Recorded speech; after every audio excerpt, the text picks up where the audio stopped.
आता बघूया टॉप 9 जिल्ह्यांच्या बातम्या। नंदुरबारमध्ये लोकसभेसाठी 13 मे रोजी मतदान, 2च दिवस शिल्लक असल्याने उद्या मतदान यंत्रणांचं वाटप होणार। रत्नागिरी सिंधुदुर्गात महिला मतदारांचं प्रमाण अधिक, मात्र तरीही ऐनवेळी महिला मतदारांची आकडेवारी घटली। नागपुरात मोठ्या भूकंपाची शक्यता नसल्याचा भारतीय भूवैज्ञानिक सर्वेक्षणाचा दावा, तर लहान भूकंपाची मात्र शक्यता नाकारता येत नाही असं स्पष्टीकरण।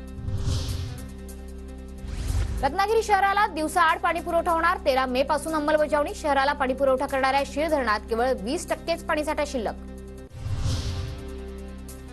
परभणीच्या मानवतमध्ये वादळी वाऱ्यासह हलक्या पावसाची हजेरी, अचानक आलेल्या पावसानं नागरिकांची तारांबळ उडाली।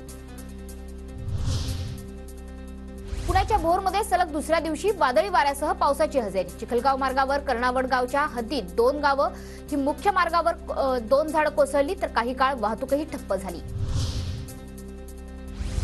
अकोल्यात मध्यरात्रीच्या सुमारास पावसाची रिमझिम, पावसामुळे काही काळ वातावरणात गारवा। वाशिमच्या पिंगलाक्षी देवी तलावातील गाळ उपसण्याचं काम समता फाउंडेशनकडून सुरू। शेताची पत सुधारत असल्याने शेतकऱ्यांनी हा गाळ मोफत आपल्या शेतात टाकण्याचं फाउंडेशनचं आवाहन। अक्षय तृतीयेच्या शुभ मुहूर्तावर बुलढाण्यात भेंडवळची घटमांडणी। वर्षभराचा पाऊस, पिकं, शेती संदर्भात भाकीत 300 वर्षांपासून भेंडवळच्या घटमांडणीची परंपरा।